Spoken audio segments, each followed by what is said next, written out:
Seseorang yang akan melakukan perjalanan, dia diperintahkan keluar dengan membaca doa Bismillahi tawakkaltu 'alallah la haula wala quwwata illa billah.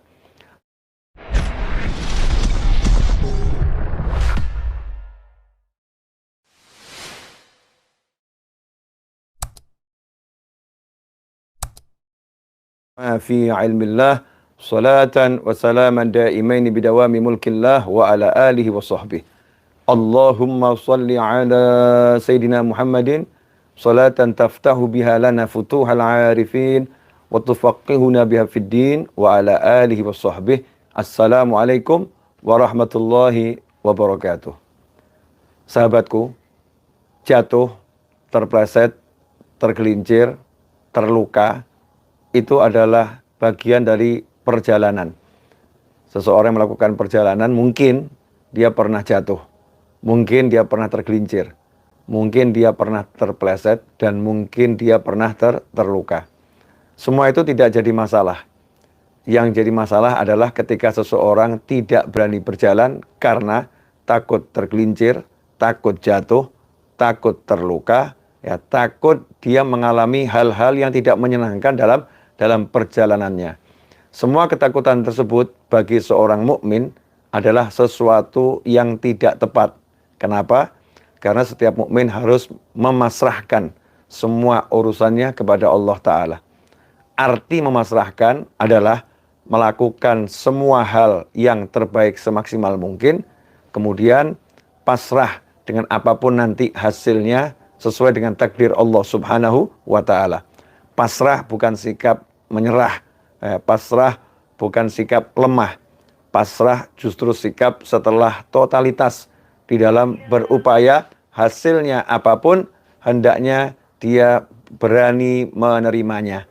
Karena itu seseorang yang akan melakukan perjalanan, dia diperintahkan keluar dengan membaca doa Bismillahi tawakkaltu 'alallah la haula wala quwwata illa billah.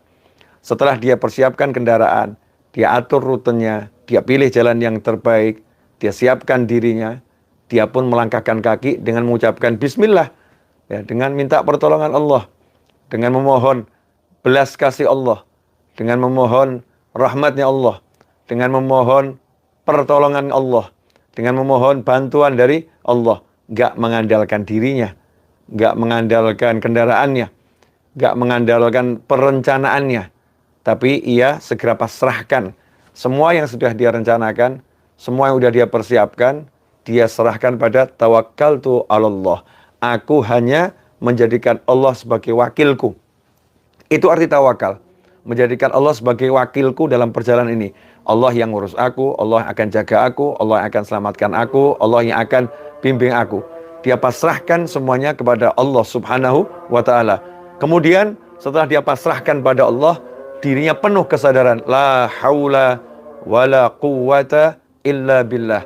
Sesungguhnya tidak ada kekuatan, tidak ada daya kecuali atas pertolongan dan izin Allah Subhanahu wa Ta'ala. La haula wala quwwata illa billah.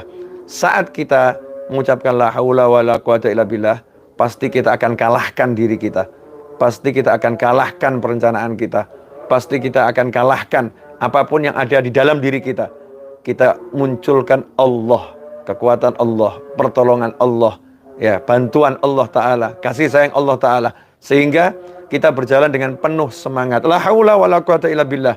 Kalau aku lemah, aku punya Allah. Kalau aku tidak mampu, aku punya Allah. Kalau aku nggak bisa, aku punya Allah. Maka ia akan ngomong seperti yang diomongkan dalam sholat 5 waktu, dan kita diperintahkan untuk membacanya. Dan kalau nggak membacanya, maka tidak akan diterima oleh Allah Subhanahu wa Ta'ala sholatnya, yaitu suratul Fatihah, di mana dalam surat Al-Fatihah Allah katakan iyyaka na'budu wa iyyaka nasta'in.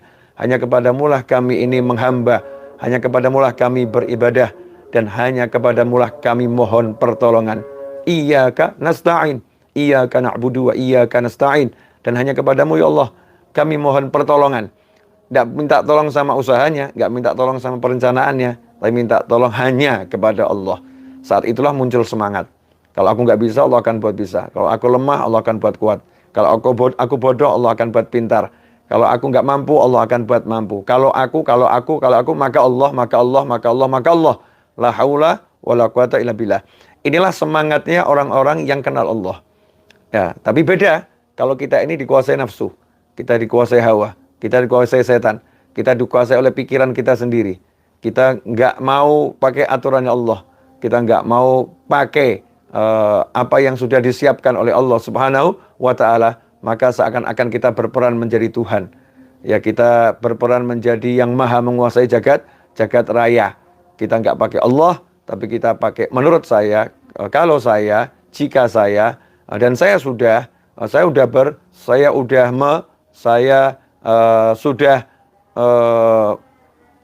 menggunakan semua kekuatan yang ada.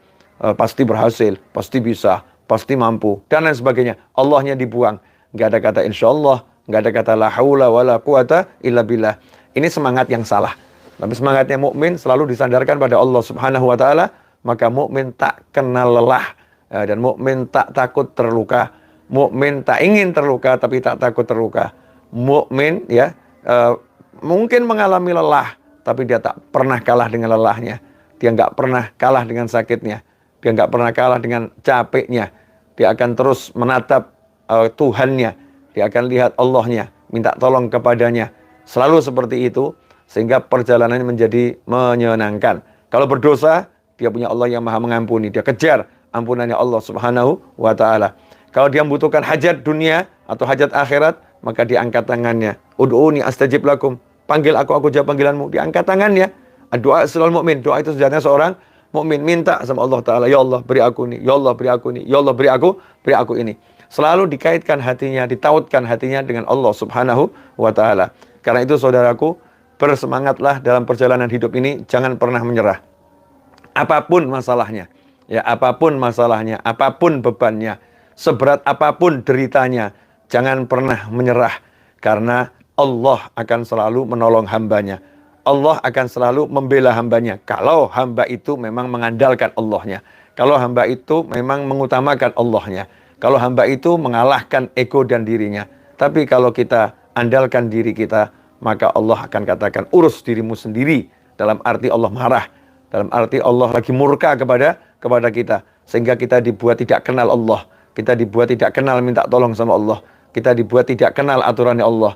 Kita dibuat jauh dari aturannya Allah Subhanahu wa Ta'ala. Itu orang yang terhijab. Na'udzubillah min dzalik. Al-hijab azab. Sebagaimana dikatakan oleh para ulama, hijab itu azab, hijab itu siksa dari Allah Subhanahu wa Ta'ala. Nah, di hari Sabtu yang insya Allah penuh barokah ini, mari kita tumbuhkan semangat. Seberat apapun bebanmu, masih ada yang jauh lebih berat. Sesulit apapun hidupmu, masih ada yang jauh lebih sulit. Ya, tapi seorang mukmin tak akan pernah merasa lelah, tak akan pernah merasa sulit. Kenapa? Karena Allah sudah menjanjikan dalam satu kesulitan ada dua kemudahan. Ada dua pertolongan dari Allah Subhanahu wa Ta'ala. Dan barang siapa yang minta tolong sama Allah, Allah akan urus masalahnya. Kalau kita pikul beban itu, maka berat. Tapi kalau kita minta tolong orang lain yang memikulnya, mengangkatnya, maka kita tak akan pernah merasakan berat. Kalau baru dipikul sama orang lain nggak merasa berat, bagaimana kalau kita minta Allah yang mengangkat dan menyelesaikannya? Pasti semuanya jadi ringan. Tapi ketika kita mau angkat sendiri, kita merasa menggunakan kemampuan kita sendiri, mungkin kita akan jatuh terjerembab dan kita tertimbun beban-beban tersebut. Na'udzubillah min dzalik. Nah, semoga kajian singkat ini barokah dan manfaat. Bagi yang belum menunaikan sholat zuhur dan sudah masuk waktu zuhur, maka bersiap-siaplah untuk menunaikan sholat zuhur berjamaah. InsyaAllah dengan berjamaah hidup jadi barokah. Hakadza wa'alafu minkum. Wa sallallahu ala sayyidina Muhammadin wa alihi wasallam walhamdulillahi rabbil alamin. Wassalamualaikum warahmatullahi wabarakatuh.